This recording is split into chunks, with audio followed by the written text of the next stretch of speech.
Bom, então depois de passar pela noção intuitiva de limite, explorando uma função como exemplo, vamos agora formalizar a definição de limite. Vamos apresentar aqui a definição formal. Vamos considerar para isso um intervalo aberto I, ao qual pertence o número real A.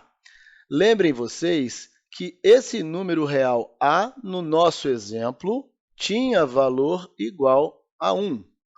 Consideremos também a função definida para x que pertence a esse intervalo menos a, ou seja, o intervalo I exceto o valor a.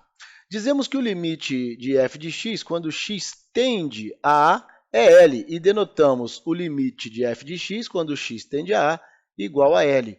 Lembrem-se, mais uma vez, que esse valor de L, no exemplo que nós usamos, na função que nós usamos, era igual a 3. E, portanto, naquele caso, o limite de f de x, quando x tende a 1, é igual a 3.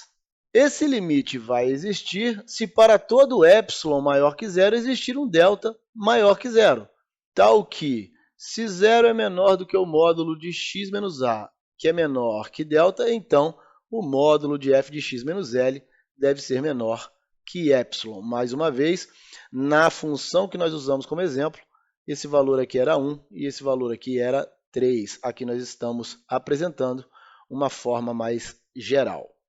Simbolicamente, a gente diz que o limite da função f de x, quando x tende a A, é igual a L, e representamos dessa forma. Isso ocorre se e somente se, para qualquer epsilon maior que zero, existe um delta maior que zero, tal que, se zero é menor do que o módulo de x menos a, que é menor que delta, então o módulo de f de x menos L é menor do que epsilon.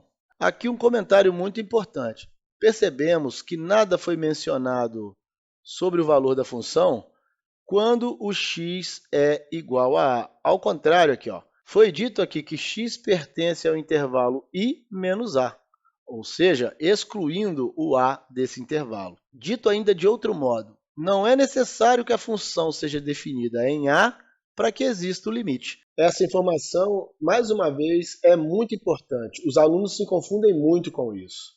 Não importa o que acontece no ponto de abscissa A, mas sim nos seus arredores. Vamos voltar à função que nós usamos como exemplo inicial para a gente entender melhor o que foi dito no slide anterior. O limite da função 2x mais 1 vezes x menos 1 dividido por x menos 1 quando x tende a 1 é igual a 3. Nós já vimos isso na noção intuitiva de limite. Essa função 2x mais 1 vezes x menos 1 dividido por x menos 1, ela é equivalente à função 2x mais 1, porque nós podemos aqui simplificar esses termos.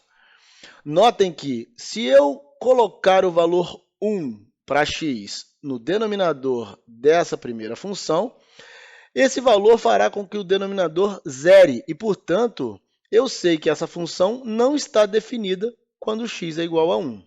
Porém, na outra função, que é equivalente a essa função, x igual a 1 está definido. Isso nos remete à seguinte situação. Essas duas funções, de fato, se equivalem. Têm o mesmo comportamento, exceto no ponto cuja abscissa é 1. Mas notem que o limite das duas funções é igual a 3.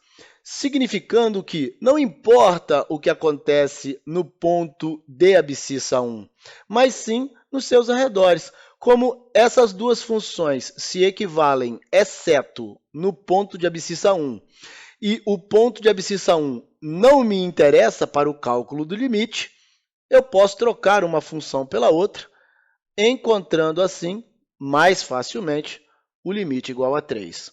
Como eu disse, a função f de x igual a 2x mais 1 vezes x menos 1 dividido por x menos 1 não está definida para quando x é igual a 1. Mas pode ocorrer de a função estar definida em A e o limite de f de x quando x tende a A ser diferente de f de A. Vamos ver aqui um exemplo em outra função. Tomemos a função f de x igual a 2x mais 1 se x for diferente de 1 e 5 se x for igual a 1. Observe que essa função está definida para quando x é igual a 1. A função é igual a 5 quando o valor de x é igual a 1. No entanto, o limite de f de x quando x tende a 1, ou seja, o limite da função 2x mais 1 quando x tende a 1, continua sendo igual a 3, apesar da função estar definida para quando x é igual a 1. Dito ainda de outro modo, a função, quando o valor de x é igual a 1, tem valor 5, apesar do limite continuar sendo igual a 3.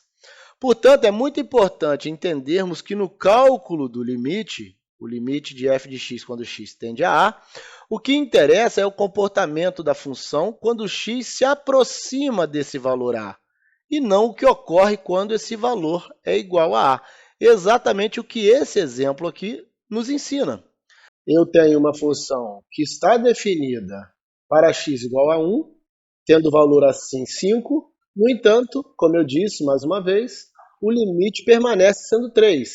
É o mesmo limite que nós tínhamos para essa função lá em cima.